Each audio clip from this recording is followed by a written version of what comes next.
Hi, and welcome to Chain Reactions, a weekly live stream from myosin.xya, the leading global marketing network, and hosted by yours truly, Blake, and my co-host, Polina. Tune in each week as we jam on the latest happenings in the wild and wonderful world of Web3. We're live on unlonely.app every Wednesday, 12 p.m. Eastern, and release the pod every following week on Tuesdays. Now, let's talk Chain Reactions. I feel good. Yeah, we're ready. All right, let's get into things. All right. I gotta carry this mic, right? Is that better? Yes. All right, cool. Well, welcome everyone. Welcome to Chain Reactions, hosted by yours truly, Blake and Polina. Say hi, Polina. Chain Reactions is the live stream and podcast hosted by myosin.xya, where we talk to some of the best founders and marketers in the world of crypto and Web3. And today I'm really excited to talk to Dan and Mike. Or can I call you Dan and Mike? Is it Daniel and Michael? Can we get formal, informal? I've never heard Dan and Mike, but I kind of like it. It sounds very different. It rings, Dan and Mike, DePIN duo. Yeah, let's do it. But yeah, the co-founders of DePIN Hub, and I think we got a lot to talk about. I think this year is looking very bullish for DePIN in general, and you guys are doing some really cool stuff. So with that, I'm going to throw it over to you guys to kind of give a quick intro about yourselves, DePIN Hub, and we'll get moving from there. Yeah. You want to start, Michael? Mike? Sure. So yeah, I'm Michael. For the record, I'm not actually a co-founder. So it's Daniel. Dan and Max would be the real ones. So Max is not here, but Max is Daniel's co-founder. So Max is from Belgium. You haven't had a chance to meet Max yet, I think, Blake. But I was like the first hire of DePIN Hub. So I've been here for about 2.5 years. But yeah, I'm our head kind of marketer. So the marketing part is true. But yeah, I'm from the States. I live in Lisbon, Portugal, which is also where Daniel lives.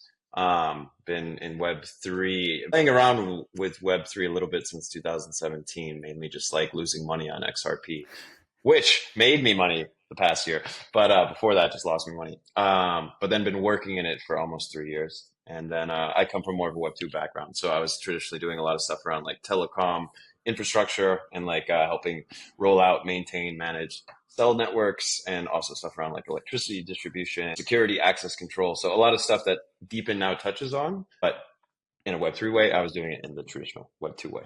And I was an early Helium hotspot host that actually Daniel and his co-founder Max put in my house because I had a good location. And that is what onboarded me into the world of Helium and eventually led me into working at Hotspotty. So that's me. I'll hand it over to Daniel. Yeah, thank you, Mike. Yeah, my name is Daniel. I'm from Brazil, from the south of Brazil. I've been around crypto since 2011, so it's been quite some time. But actually, like I'm a hardware engineer by trade. I've been building software, hardware for all my life, basically. And actually, DePIN, or this idea of decentralized infrastructure, is actually what made me want to jump full-time into crypto, right? Because I was building some things on the side, but I was working like a career like hardware engineer, software engineer. And then there was this project called Helium that I completely understood because I built IoT networks in the past. And I completely understood that was like the light bulb moment that, okay, if we incentivize people with crypto to deploy some sort of infrastructure, that's going to be freaking amazing. And that's why I decided to I joined force with Max, and we decided both of us to leave our jobs and all in this thing. And it's been 4 years. I really like this narrative. It's been ups and downs. The beginning of Helium, there was like all the hype, and then there was the bear market. We kept on building because we really believe that infrastructure is something that takes a long time to build. It's not going to be from one day to the other.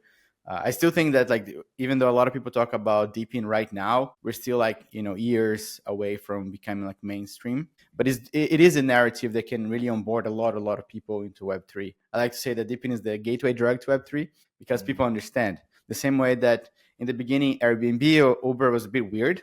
Like you're going to jump in this random person's car and it's going to take you somewhere. But then now everybody just like, if you take a regular taxi, you get out of the taxi and you forget to pay. Right, because it's so ingrained in your brain. And I do think that DePIN is going to be the same thing, but it's still going to take some years. But we're getting there. I think we work every day, 7 days a week to try to bring DePIN to the masses. And yeah, it's super exciting. I know I spoke too much, but yeah, I just love this. No. You guys are the guests. We want you to talk. Yeah, but so you started with going all in on Helium, right? Where does the DePIN Hub come in, and what is DePIN Hub in 60 seconds? Oh boy. Yes, of course. So in the beginning, there was Helium, this project. There wasn't DePIN didn't exist before. We used to call DY, which stands for Decentralized Wireless. This company wanted to build a decentralized network for IoT devices, and that's how we got started. We understood the technology, really fell in love with this project, and we decided to deploy in Lisbon. So we basically covered the whole Lisbon with around 150 devices. And we had a problem that at the end of the month we need to pay our hosts. So the way it works, like Paulina, I go to your house. Actually, that's how we did with Michael. I went to his home. He had a really nice location, very good center of the city, amazing view. And we said, okay, Michael, I'm going to put this device in your home, and a percentage of all the rewards this generates, it's going to come to you. We don't need to do anything; just keep this thing plugged in. By the end of the month, we needed to calculate how much I need to pay Michael. And we saw that there's a problem, not just for us, but a lot of people were deploying in scale those devices.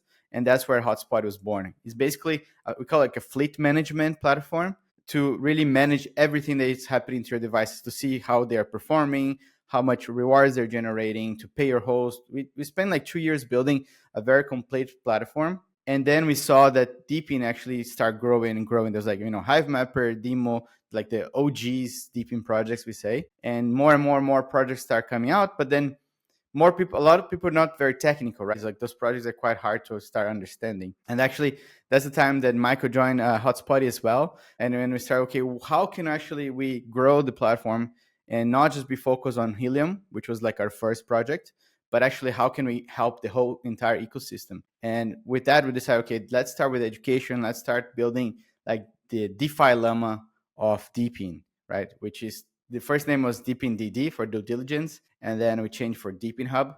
It was kind of like, it was bear market, so a lot of people are like, okay, I'm not sure actually if this is going to work out or not, if this DePIN things actually, it's going to, play out well. But then we just like, okay, let's just try it out and see how it goes. And then we start building by like a project listing. And then end of 2023, we started a podcast that's called the DePIN Hub podcast, where I interview founders. We did over 65 episodes with different founders. And yeah, the platform is just growing. We want to educate people. We want to onboard a lot of people, work with projects. It's been really interesting to learn and help other projects get more visibility. Like we have a very technical team, and I think that's really helpful on the podcast as well, right? Because I talk to hardware founders and I can understand how that works, the manufacturing, and how can I try to translate that to the listeners and new people that are still getting into crypto.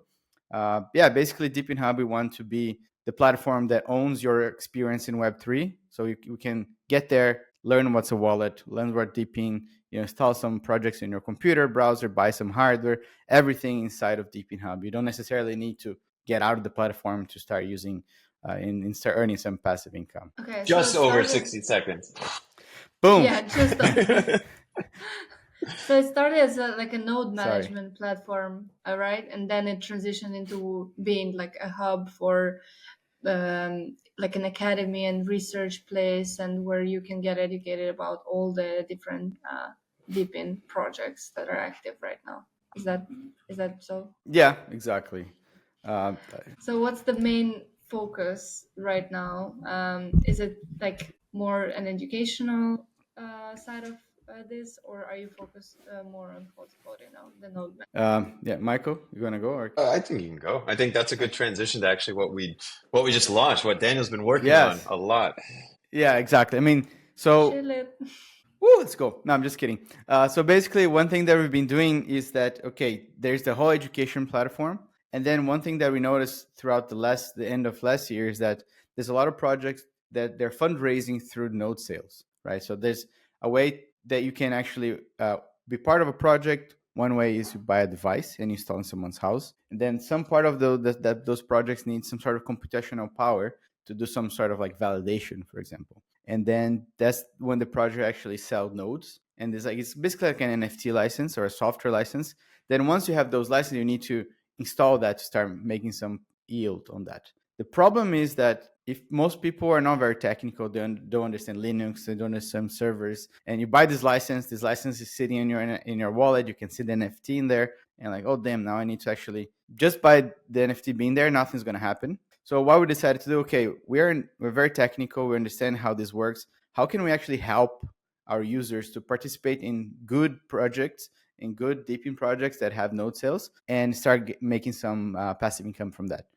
And with that, we decided, okay, let's build a node as a service. Node as a service is basically, it's your plug and play solution to start making money from the nodes that you bought. Think about like you're delegating, or you're using like a validator for Ethereum. You know, you just like put your Ethereum, it's just start making some proof of stake back, or Solana. So it's basically what we did. But the problem is like each project has its own way that they work. A lot of times you need to rent a server, you need to configure. So we spent basically a few months, like maybe almost half a year, building this whole infrastructure that scales. More and more people start delegating their nodes. We need more servers. Like basically, we take care of all the DevOps, the engineering behind it. All you need to do is just do some clicks, create an account of deepinhub.io, add your wallet. You're going to see that you have a license. Click, sign a transaction. That's all you need to do. And you start making some passive income. So we're always thinking, how can we help people with the mission to like become Web3 literate and start making some passive income, because we think that's actually really, really going to happen. And we see a lot of challenges for those users to get on board if they don't have this kind of tooling. So we always like, okay, how can we help? So you just launched this? Oh, sorry. Yes, we launched it like last week with one project called Hero01. It was the first project that we did that we use as also to set up and test all the infrastructure. Everything's worked perfectly. Now our next goal is to onboard new projects into the Node as a service, or we call Nodi. It's a purple monkey. It's very cute. And one thing that we try to focus is a lot as well, different than other providers out there, is that we really go deep and understand those projects that we support. Because DePIN Hub and Hotspot brand, it's I would say it's still very strong into the DePIN community, and we don't want to just onboard any project, because I don't know if you guys were around 2017 in the ICO age. There was 99% of those times are scams, right? And this is also happening right now. There's a lot of people using the name DePIN because it's such a hot narrative, and like, oh, node sale DePIN, just go this, and then of course you're gonna sell the license and you're just gonna leave. So the same thing that happened in 2017, it's going to happen now. So it's our duty to actually do very depth due diligence on those projects, and only support projects that we really, really believe in. And also like trying to protect our users from this kind of scams. That being said, I didn't join the ICO of Ethereum because of that as well. Well, it's only fitting. Daniel, I'd love to kind of, and Michael as well, right? But I'd love to kind of zoom out for a second. And as we talk about these node sales, and I think you really brought home some good points, which is there's a big space, there's a lot of confusion, it can get very technical. So I'd love to better understand, as you're thinking about this giant network that you guys have built with DePIN Hub, right? How do you think about the space? Because there's so many different categories from, there's just so many categories. It's hard for me to even drill down into it, right? So how do you classify it? How do you build these relationships? And then as you're thinking about how you actually pick the DePIN projects that you actually want to do these node sales for, like what's the general framework that you guys are thinking of? I think that'd be really interesting for a lot of people, because I think, as you were saying earlier, I feel like a lot of people in the crypto blockchain space know the term DePIN, but it's pretty much like a surface level understanding, right? So how do you guys help people think about one level or two levels deeper than that? Wants to go, Mike or me? It's a hard question. I don't know. You can lead in, Daniel, and then I'll jump in. I'll leave the hard stuff for you, because you're the founder. You get to do the hard work. I just get to sit here and be like Kansas City and smile. Okay, sounds good. No, it's all good. I talk about this every day anyway for the past many years.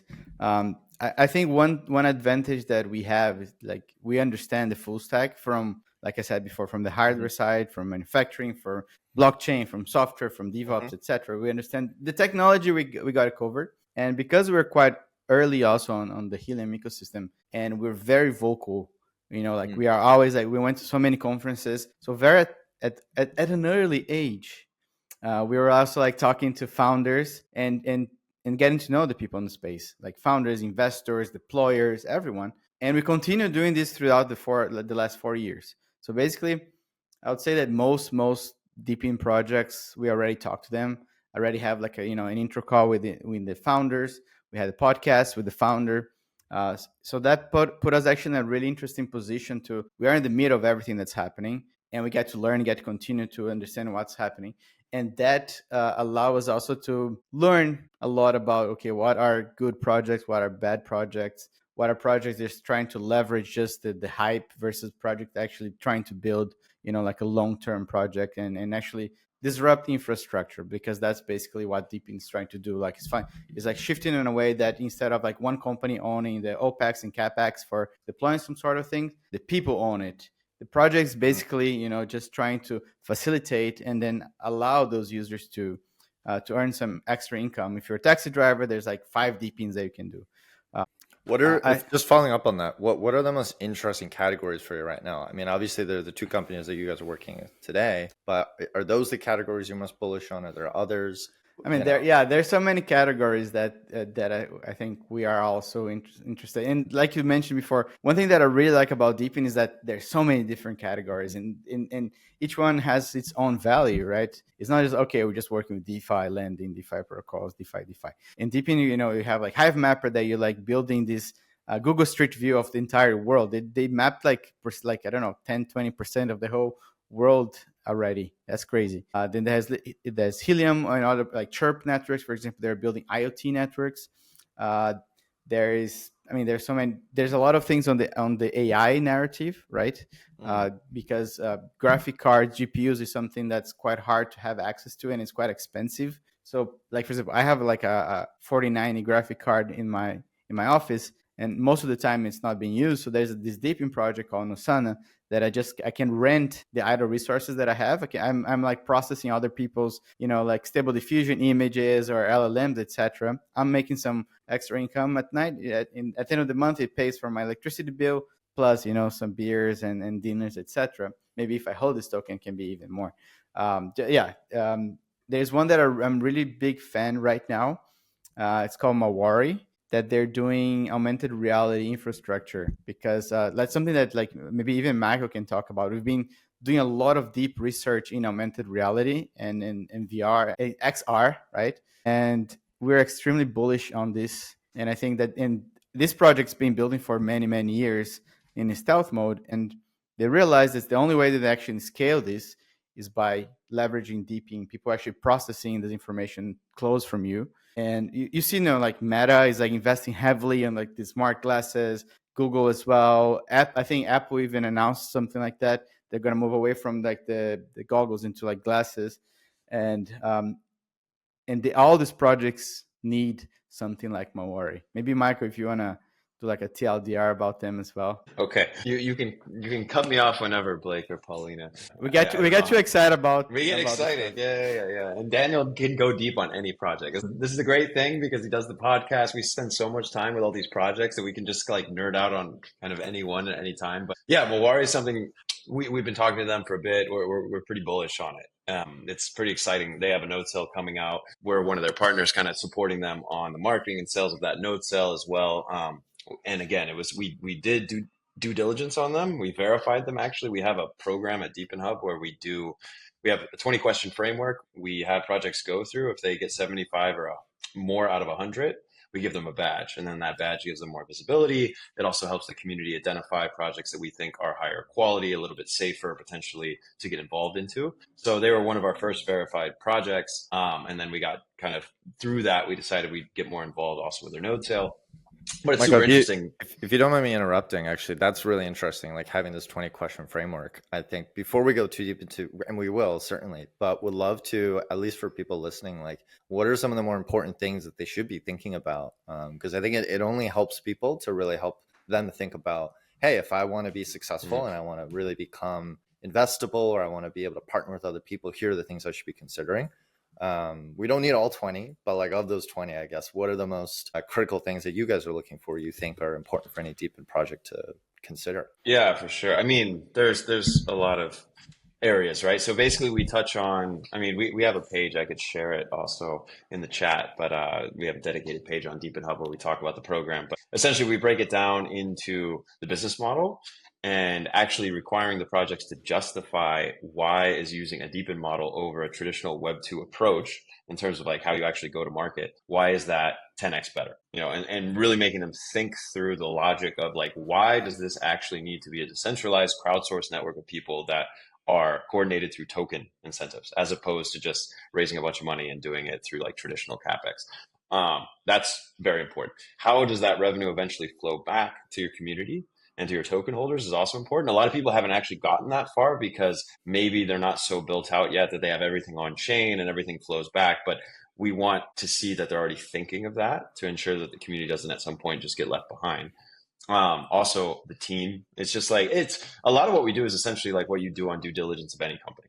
Like, is the team actually qualified in the area that they're going into? Because DePIN's very different than a lot of Web3 where you can't just be like a Web3 dev who's like, you know, I don't know, really good at like building with Solidity or whatever. You also need to have some sort of real world experience in the vertical that you're actually trying to build. And if you don't have any of that, it's going to be very hard to like bring in the demand side revenue that eventually you need. We also look at funding. Like, normally if you haven't received any funding, it won't be possible to get verified.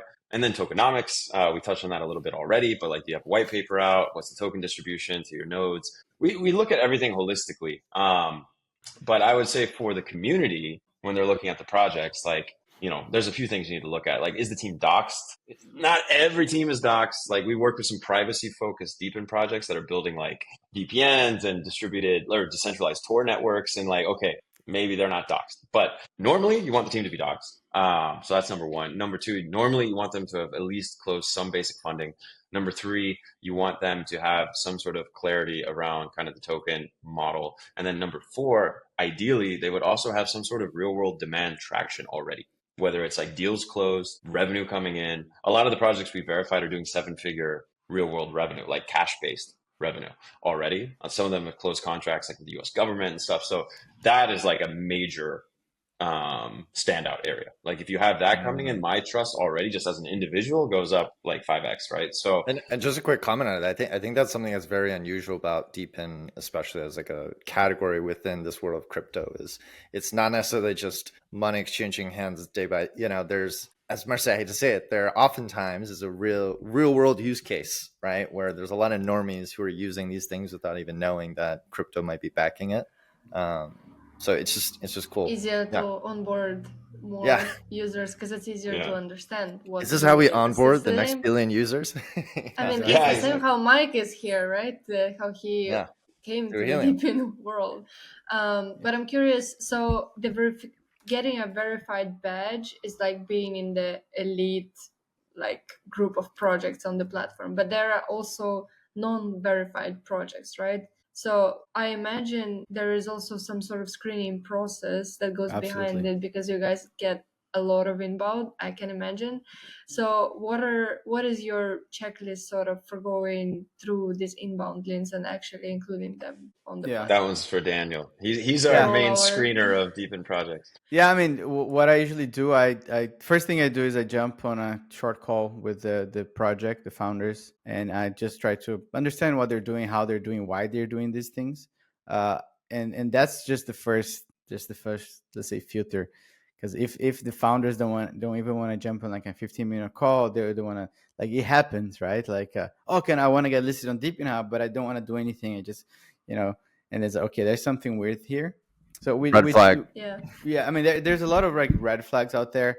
And then I say, okay, I check the website, I talk to them, I try to understand what's the feasibility of their project. A lot of projects get very excited. Some projects are, okay, these guys are clearly just trying to leverage this thing. There's like a lot of projects doing the same thing, especially those who are like software based or even like a Google Chrome based, like Google Chrome like plugin. It's like, oh, we're going to do a Chrome plugin and then we're going to have something, and then they expect to be listed or become like really, really big. There were some projects like Grass, for example, that became super big and they're actually doing a lot of things.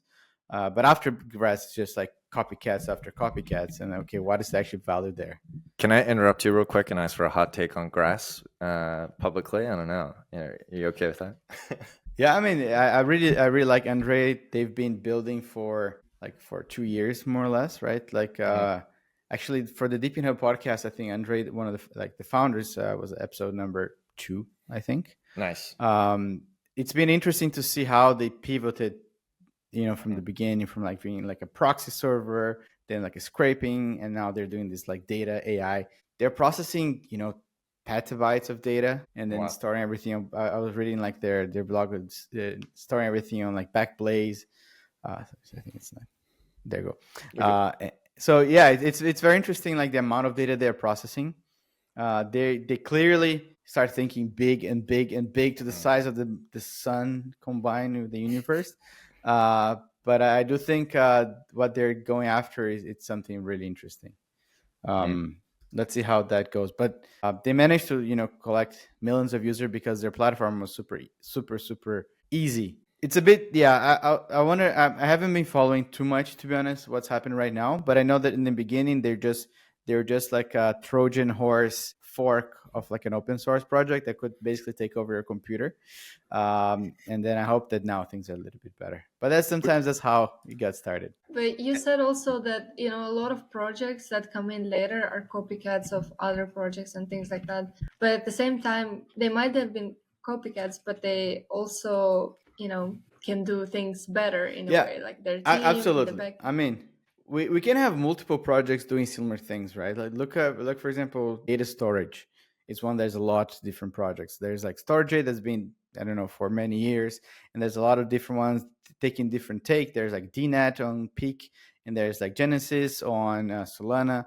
There's space for everyone. Like a lot of times the competition is not a bad thing. What I'm looking when I talk to the project, like, can these actually, are they just trying to leverage something, take a copycat, or are they actually trying to build something with their own, even if it's the same challenge that problem they're trying to solve, right? I feel that just by talking to the team is the first thing that I do. And then sometimes we have a form that I send to the projects where they actually write about their projects. Like, okay, now you have a time to actually explain what your network is going to do.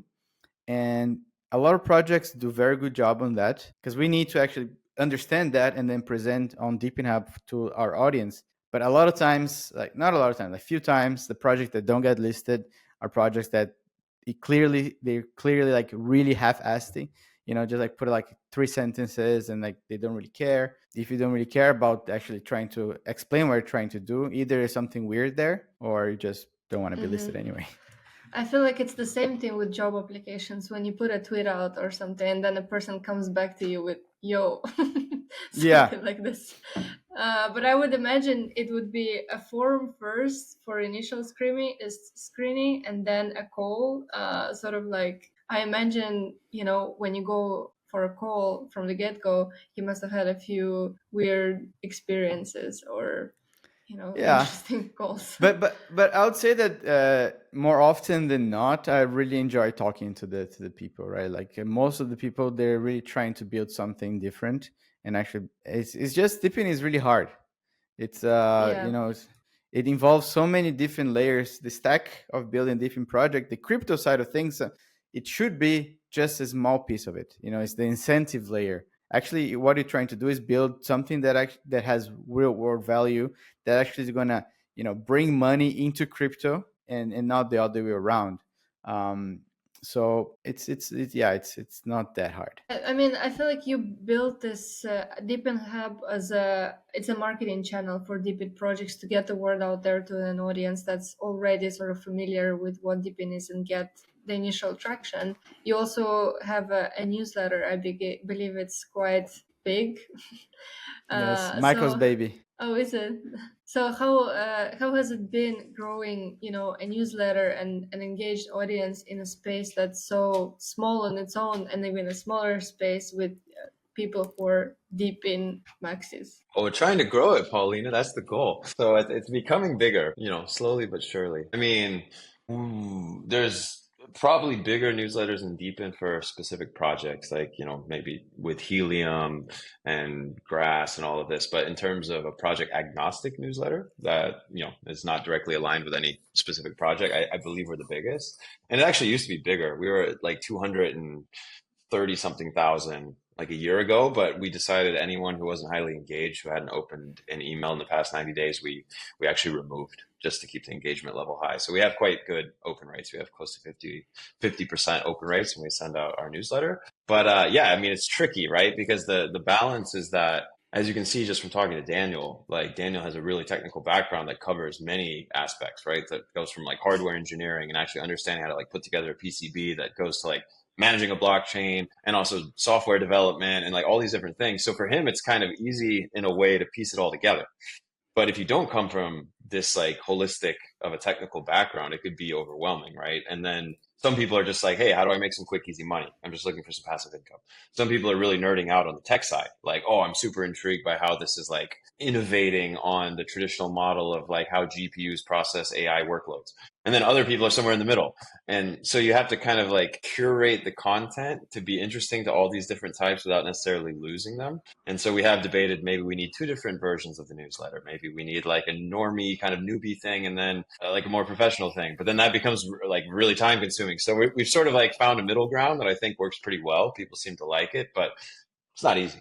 Would you say that newsletter is like one of the main channels to communicate with the community, or is it more like social or Discord as a community space? Because newsletters are quite, I would say, underrated in our space. There's not many of them compared to like a D2C space or something like this. Yeah.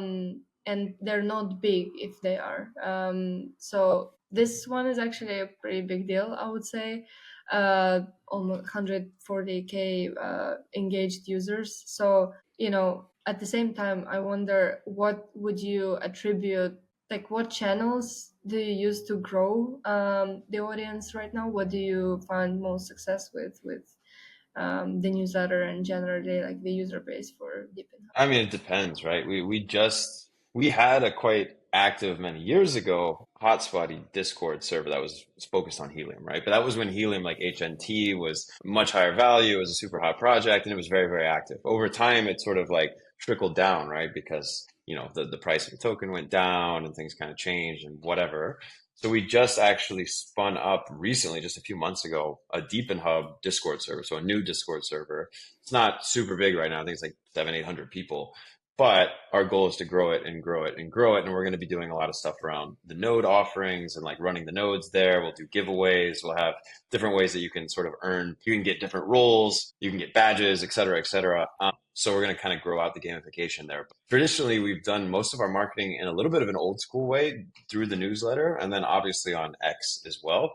But then we also found, like, you know, people talk about do things that don't scale. And actually some of those things that seem to work quite well but don't scale are events, like actual IRL events as well as virtual events. So last year we did something called the DePIN Revolution. That was in the end of August. I think Daniel has trauma thinking about it because it was so much more work than I think we initially realized it was going to be.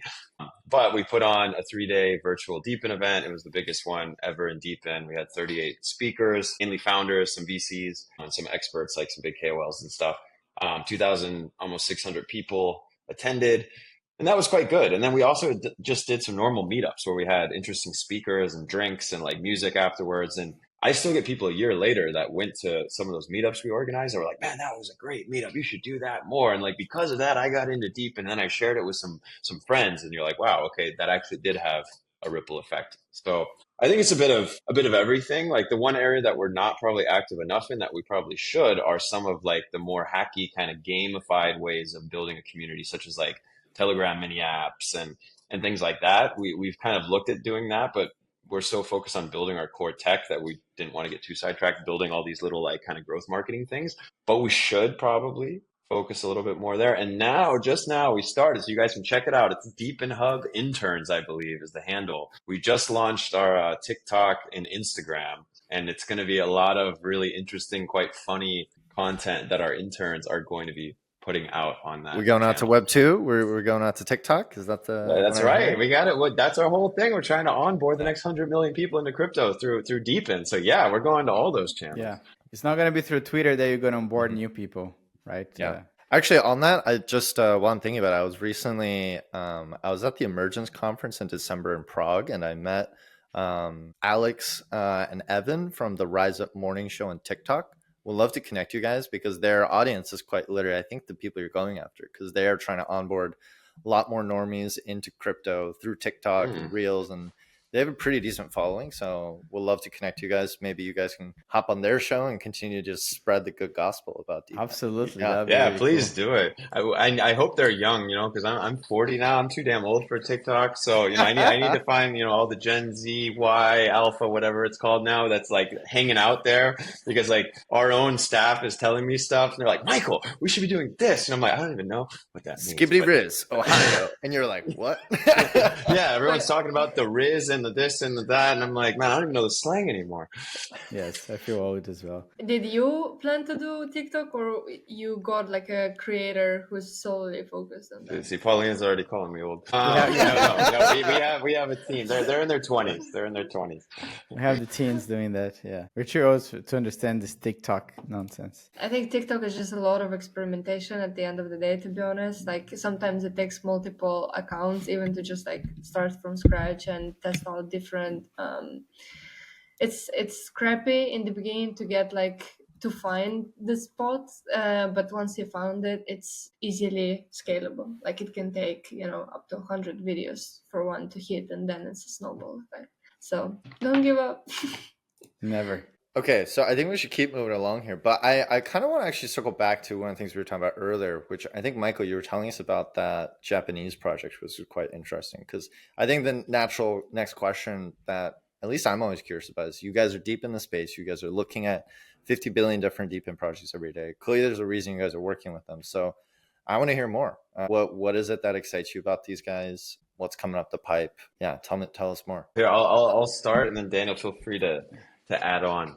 Daniel's also done a lot of DD with the project. Yeah, I mean, we were talking about Mawari, right? And so it's not like Mawari is the only super interesting project or the only really interesting node sale this year. But right now, I think it's one of the more interesting DePIN projects we've seen. And I believe their node sale within DePIN will probably be the most interesting one of 2025. And that's like, I can't go into the dynamics of it yet because it's actually, the public sale doesn't start for another month or so. And so I'm not allowed to talk about the dynamics yet. But what I can say is the way they're doing it, the format of how they're doing it is very different than other node sales in terms of just the tiering structure and stuff that they're using. And it's a novel approach, and I think it's a more fair approach. So that is a big component of it, is that they really took time to think about what would benefit the community or feel fairer to the community, instead of being like, oh, you got in late, so you can pay 20x more for your license than the guys that got in early, and like pray that you have an ROI, which you probably won't. Like they didn't want to do that because they felt like it was kind of exploitative of their community. So that was already a really positive sign.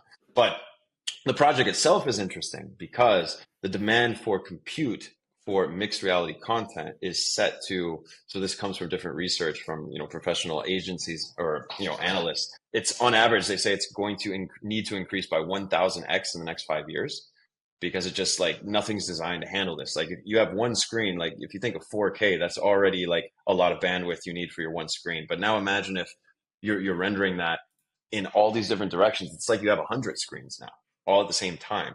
And if you have even mild latency, the problem is that because of the goggles or the glasses, like things will start to break. It will start to shake or like flash basically. And what happens is you actually get sick. You get motion sickness because things are moving around like this. So the demand for latency and also the bandwidth and compute that you need is extremely high. It's very challenging. So traditionally you have to render this stuff in basically two different ways. You either render it locally on the device, like in the glasses, and then that's extremely, compute heavy on the glasses. So they're going to overheat. You're going to run out of battery. It's difficult. Or you do it all on the server side, and then you just, communicate it to the glasses, but then it's slow because you're doing it all somewhere else, right? So you end up with bad performance. What these guys have done is they've developed a split rendering method where you can basically render part of the content, the more static part, like the background imagery on the server side, and then like the main character that might be moving around on the device. And so you get this much more realistic, highly performant, low latency experience.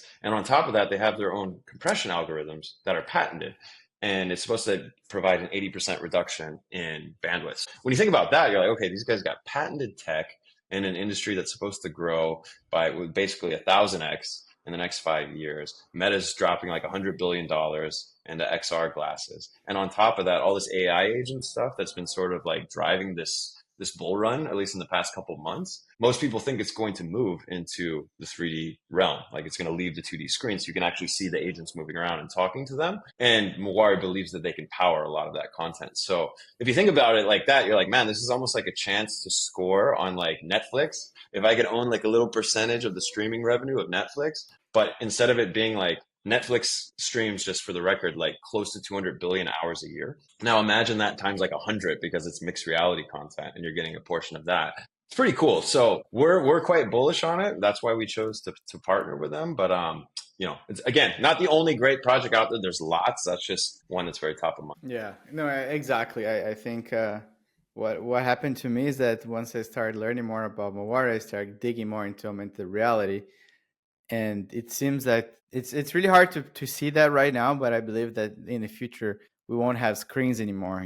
Everything's gonna be in your glasses, and keyboard. It's gonna be like Minority Report kind of thing in the near future, and it seems that things are getting there, right? Like little by little. So being early is opportunity, right, Michael? So I actually want to follow up on that because I think that actually hits on exactly. And this is a bit of it's a little spicy, but it's not that spicy. But I don't think, because I'm sure you guys have thought about this, and you guys, I'm sure, will have thoughts on this. But I'm always thinking about spicy things. Yeah. Hey. So then I'll throw it at you, which is basically, I think with AR, mixed reality and these things, you kind of already alluded to, right? Like people are moving away from the giant goggles, and now we're thinking about glasses. But to my maybe novice knowledge, right? Someone who doesn't think about this all day. My understanding is that the tech is not quite there yet on the hardware side. So I'm curious how you guys are thinking about, I guess timing is so important, right? So yes, everything you're describing is super exciting. And honestly, being totally honest, I'm like, maybe I should get in on this note. So I'm a little swayed, but building on top of that. Yeah, exactly. It sounds compelling. But that being said, I think that would be the next question I would ask is this the right timing?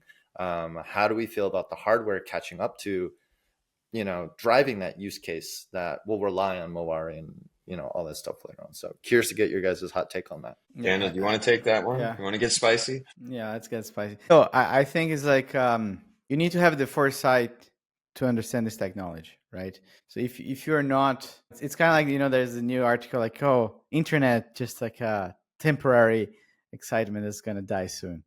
And then those guys who actually start building something for the internet at that time, like, late the 90s, Amazon was there, Apple, and I mean, of course, there was like the big bubble, internet bubble crash.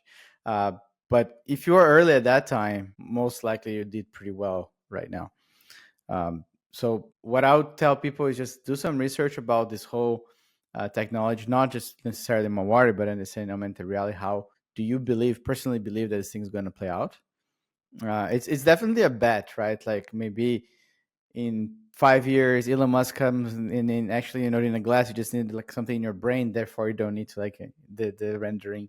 But I think that makes a lot of sense the way that they're doing this, and things more and more like slowly you start getting a lot of news about this augmented reality stuff. So it means that something's going to happen. And I mean, I didn't do as much research as the Mawari team did and other people that we know have done. So I think it's also is a personal thing, right? Do you believe that this is a technology that's of the future, of the next like 5 to 10 years? If so, it's like no brainer to actually get involved with this project. So I'm curious for marketers in the space, right, that work with DePIN projects, and you guys, having a directory of all of them, you saw a lot of node sales and a lot of marketing and growth activities from DePIN projects. If you were to, call out some that did well in their marketing initiatives, what would it be? Like, who should we study as marketers to grow a DePIN project? Another spicy question. I mean, I think, Daniel, feel free to say whichever ones you think. One of the first ones that comes to mind for me is grass. I mean, grass scaled from like no one knew who they were to 2 million users in like the course of less than a year, I think. Or maybe it was just over a year. And part of that was because it's super easy to install. It's just like it's just an extension on your browser. But then also because they did really good gamification, right? Like they had this leaderboard, and then it was just super easy to like log in and see where you were, and then everyone wanted to share it and get referral points and compete. And like, they also told a really good story there. If you went to their blog, and they still do, I say it like it's the past tense, but especially like 2 years ago when we were very active with them when they were just starting out, they had really good blogs that it felt like you actually were like joining a revolution. It was like this idea of like, taking back the internet, and like we need fair views of the internet, and it's all being controlled, and like you're part of this, or like you're either helping solve it or you're part of the problem. And it kind of like it got you excited. And I think people bought in a lot to that story, to that narrative. All of this, I mean, crypto, everything is narrative driven at the end of the day. Everything's storytelling, especially for marketers, but crypto is very narrative driven. I think we all know that. DePIN is a narrative in many ways. And so if you don't have a strong narrative to your project, it's going to be hard to keep the momentum, right? So I think it starts with good storytelling. So any project that's doing a good job there, I would give a thumbs up to. I don't know what Daniel has to say. Yeah, no, exactly. I like that. Another project that did very well was Aether. Aether, they managed. It was, let's say, the first big node sale. Also, they did an incredible job. They actually worked with a lot of like marketing agencies to get the way that the size that it got. I made a lot of buzz last year, and I met some of the team in Korea Blockchain Week, and they were everywhere. It was they're still everywhere, right? Like they raised, I think, like around $100 million on that. And then actually they're using their capital to get their brand out there. So basically there is not one single conference that there's not Aether in every conference. And they're doing a great job. Like I spent a lot of time talking to them. There's like a podcast with the founder as well on DePIN Hub. So I think is that get the right target, target the right community for your project and go from there. Awesome. I think this is a good segue for our rapid fire. Wait, I want to ask one last one before we go around. Sorry about that. No, I wanted to ask one last question actually before, which is just zooming out from all of this. What are you most excited for, and where do you see DePIN going in the next couple of years? What are the categories that really get you excited? I mean, we talked about was it Mowari, right? Mowari, yeah. We talked about. That's one, but is there anything else that really, you're like, I can't wait in the next 2 years, 3 years that this is really going to start taking off, categories you're passionate about? I mean, there are so many. Like, I think I don't want to actually necessarily pick one project. What I'll tell people, just go to DePIN Hub, go to the project section, and look how many different projects are out there in different narratives. There's a big one for energy, for example. There's like, there's imaging. There's like Silencio, for example. What they're doing, they started by measuring noise levels around the world for noise pollution. And then there's like ambient network is like healthy weather stations. I have one in my office here that there's a little LED that changes color depending, like if I've been in the office too long with the windows closed, I can clearly see the quality of the air going down. That's crazy. So it's really hard to tell like one project that I really like. Yeah. I think it's something that just like look how many different projects, how many projects tackling completely different angles, and that's actually something that's really, really excites me. And I still think we're very, very early in terms of getting mass adoption in DePIN. We want to get everybody knows what this term means, and actually onboard, not necessarily just onboarding new people to crypto, but give people the opportunity to improve their life quality through some passive income that crypto can allow that. Right, that's something that makes me excited to wake up in the morning like, let's go. I like that. And I think that's a really good message and mission, right? Because I think so often in crypto, when it comes to trading and DeFi and meme coins and stuff, there is a bit of a PvP perspective, I think, that people take on, which is somebody's got to gain money and other people lose. But I think what DePIN unlocks, which I think you've alluded to a couple of times, which is really exciting, is this concept that together we can really bootstrap these networks that create real revenue and real opportunity for people in a way that hopefully is not chilly or a Ponzi. But that's why we need folks like you doing the diligence and letting the world know. Beautiful. Well, yeah, Paulina, do you want to do the rapid fire questions today? Yeah, You wanna let's dive into do a it? quick rapid fire. Either one of you can answer, preferably both, for both of your opinions. But the first question is most underrated marketing tactic in Web3 right now. Like, I'll leave the marketing stuff to Michael. I don't know. I thought Daniel's like he would never say it. He'll never admit he's a KOL. But besides being a founder and a technical mastermind, he's also a resident KOL. But I would say Standalone that. marketing.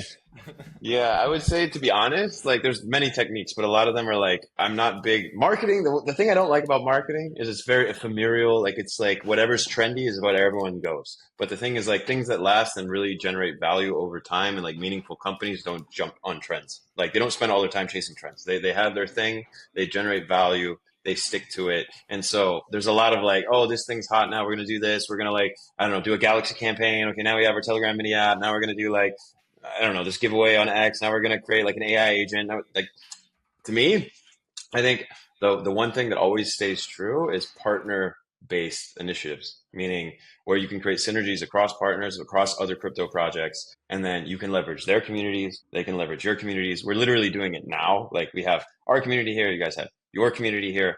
Like I think the most effective thing is find synergies with other communities instead of you trying to essentially like shill to some random people. Instead, go to the head of their community that those people already like, admire, listen to. Let them talk to their community in the way that their community likes to be interacted with and spoken to, and let them kind of do it on your behalf, and then vice versa, right? And I think that's always the most effective way to do marketing. I love it. No, I That's a agree. good one. Yeah, Build that's a good one. fans. Build like a community of fans. Yeah. The second one would be the worst marketing advice you're seeing being pushed now. Wow, that's a We go one way and then we go the other. It's yeah, rapid fire, so exactly. you gotta go quick. Don't think too hard. I mean, Buying just trying. followers on socials probably is not very effective. You know, it's a pure vanity metric, but then as soon as people need results, like they want actual interactions, engagements, or purchases, like of hardware, like in DePIN, it comes back to bite you in your ass very quickly because all those followers aren't actually going to engage in the way you need. Yeah, that's something that I really don't like about how Twitter works right now is that you can just clearly see when some project bought followers and I have a million replies. That's all AI generated. And don't forget that on DePIN Hub, we track all those projects and we track their Twitter growth. So, some project goes like this and suddenly they go like this and you can see like, oh, now they're doing something. Maybe they're getting close to TG. So they just bought a bunch of followers so they can show that they have some excitement. I wish people were more the growth of the project had more to do actually with building the community over just buying followers. Yeah, I think that's very valid advice. What projects or brands in crypto you think are crushing it now, except for Aether, which you already mentioned? Yeah, I think Aether did a really good job. Let me think. It's really hard to think of, like let's think. There's some projects that I personally really like. Is like, for example, Nosana, they're doing like AI processing. Was Ionet, that was very big, but there was like a lot of scammy issues and with the founders, etc. I don't want to get into I think projects that have a very easy way to onboard new users, like maybe you have to buy hardware, but then, for example, Chirp. Let me give it. That's a good one.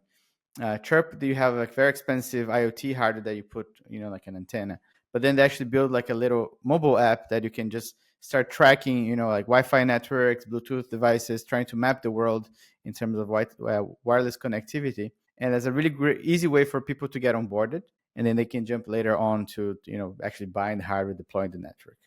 I think Chirp is it's a very interesting one. Mike, do you have one? Well, I mean, if it's in DePIN, yeah, there's a whole bunch. But if you go outside of DePIN, I think what's really like, obviously, meme coins were killing it. They're kind of like dying a bit now, thank God, in many ways, because I think it's kind of merited. But stable coins, to me, like if you go out of DePIN, like that's what I'm the most bullish on. Like if you look at like DePIN is an amazing use case for crypto. The other one is RWAs and stable coins. And I think like with this discussion about like strategic Bitcoin reserves and like the US government wanting to keep like sort of the hegemony of the US dollar in a digitized global economy, like the usage of USD-backed stablecoins becomes a matter of economic kind of national security. And then the same goes for like China and other countries in the world, right? So there's going to be this crazy global sort of like competition and race to sort of own stablecoins, and it's very meaningful for unstable economies in countries with high inflation like Argentina, et cetera. There's a whole bunch, right? Or like Turkey or Nigeria, whatever. So that's probably the use case outside of DePIN I'm the most bullish on. But in DePIN, there's so many. Like I think Daniel already covered. Yeah, I mean, I would just say like go to DePIN Hub and check the projects. Take the decision by yourself. I just think I'm very bullish on RWA as well, and then I mean stable coins. On the Let's topic just of invest them, stablecoins, hoping they go up. On the topic of stablecoins, just have to make a quick show. We are writing a research report on stablecoins that will come in a couple of weeks. So I'm just going to drop that alpha. Anyways. Nice. Awesome. Partner-based shilling. See that? Partner-based shilling. Let's go. Helium. Cross promo. Accident. The last one is looking back, and I guess that's more for Daniel. What's your biggest learning as a founder in Web3? Listen to the cycles and survive. Because I think that's a big one, because people don't. Whenever we're in the bull market, everything's so hectic that you think that's going to last forever, and then people are making money. There's a lot of things going on, and we live in a world that every, let's say, few years there's like the cycles, and if you're building a project, have the vision that your project needs to be sustainable and needs to survive through the bear market, either through funding or building a real product. But I think that the one very tough learning for so many projects is it's the cycle that most projects die during the bear market if they didn't think about that. Manage that burn. Can't be overspending too much, Yeah. I mean, for us, it was pretty tough as well, because we initially were very focused on Helium. We actually self-funded the whole project, bootstrapped the whole company, and then when things were like taking place, and then there was the bear market, there's FTX crash and everything, and then we had to find ways to keep on paying the bills and keeping the lights on. Yeah. I remember those days. We started myosin Feb 22, and my first crypto conference was Crypto Bahamas, hosted by FTX. April 22, and then Solana Breakpoint November 22. That was the fateful conference. We were here in Lisbon. It was like a weird feeling. Yeah, it was crazy, but we made it, guys.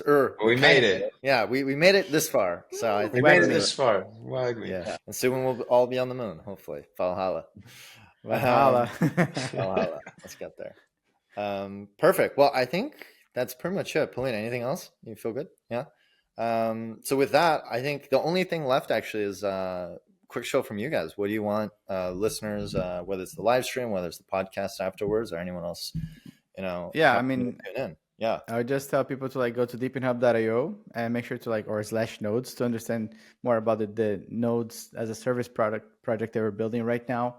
There's a lot of cool opportunities coming up, so don't miss out on those. I mean, just check the website. We have a lot of content. Subscribe to our podcast, where I personally interview a lot of founders. There's a lot of people that come to talk to us after, I listened to this podcast and I really thought it was interesting. After that, I bought this node, and actually they thank me after that. So yeah, just follow us on Twitter, at Hotspotty as well. And yeah, let's try to change the world together, right? I think change the crypto from PvP to PvE or whatever. Yeah, exactly. Let's do it. Well, listen, guys, this was really fun. Really bullish. I think on DePIN. I think we got to do more of these. Honestly, is bring on more DePIN founders. We're working with Spexy in Rome right now, and I think we should. Oh, there you go. Yeah, the great project. Yeah. Yeah. Shout out to them. Actually, quick shout. But the thing with DePIN founders is they're just. Yeah. Wait, what was it? I was just gonna say the thing about DePIN founders and DePIN people is just they're really smart and they're just really good looking. Yeah, I agree, 100%. Very good looking. For podcast, good for a live stream. Podcast. Good for the views. Bravo. That was a joke, people, and this is no one that's not watching the live stream can see my Kansas City hat, but I just wanted to let people know I'm wearing it. So even though we just lost the Super Bowl, I'm a proper fan. He ain't no bandwagon fan. He's there for real. We like it. And I'll never be chilling any DePIN project as well. Oh, I freaking said, I love it. Well, I think that's perfect. I think it's a great way to sign off. So thank you so much, guys. We'll see you online. We'll hopefully see you at the next conference, and have a great rest of your day, and I'll talk to you soon. Thank you so much, guys. It was fun. Cheers, guys. Bye-bye. Bye-bye. Oh, no.